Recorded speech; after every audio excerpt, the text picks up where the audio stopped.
বিদ্যুৎ, জ্বালানি ও খনিজ সম্পদ মন্ত্রণালয়ের তথ্য অনুযায়ী দেশে ডিজেল, কেরোসিন, পেট্রোল এবং অকটেনের দাম সমন্বয় করা হয়েছে।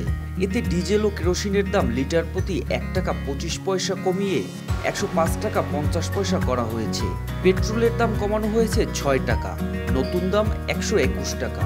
আর অকটেনের দাম 6 টাকা কমিয়ে 125 টাকা করা হয়েছে। নতুন এই দাম 1 সেপ্টেম্বর থেকে কার্যকর হবে।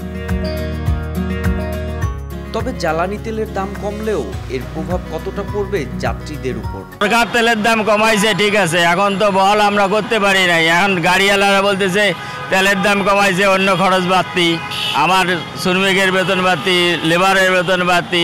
আমি কি করবো? একটা গাড়ি ঠিক করে গেলে 500 টাকার গাড়ি ঠিক করে গেলে 5000 টাকা খরচ দিতে হয়, তাহলে আমি ভাড়া কম নেব কেমনি? হ্যাঁ, শুধু তেল দিয়ে তো গাড়ি চলে না, আরও তো অনেক কিছুই আছে।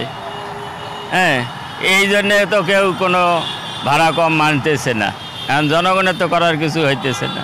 এদিকে তেলের দাম কমলেও এর প্রভাব এখনো সেভাবে পড়েনি যানবাহন চালকদের উপর। শনিবার দুপুরেও ঢাকার পেট্রোল পাম্পগুলোতে যানবাহনের দীর্ঘ সারি দেখা গেছে। ছিল 31 টাকা, এখন 131 টাকা আছে, শুনছি যে নাকি 125 টাকা করবে আর কি। কমাইলে ভালো, আমাদের চালাই মজা পাবো আর কি। প্রয়োজন হয় তখনই আমরা নেওয়ার চেষ্টা করি। অ্যাডভান্স কখনো তেল নেওয়ারও দাম কমা বাড়ার জন্য আগে নেওয়া, এটা আমাদের কোনো অভ্যাস নেই কখনো। অন্যদিকে জ্বালানি তেলের দাম কমার খবরে সাধারণ যাত্রীরা পরিবহন ভাড়া কমানোর দাবি জানাচ্ছেন। কারণ বিগত সময়ে তেলের দাম বাড়তেই পরিবহন ভাড়াও বেড়ে গিয়েছিল, যা সর্বনিম্ন 10 টাকা পর্যন্ত পৌঁছেছিল।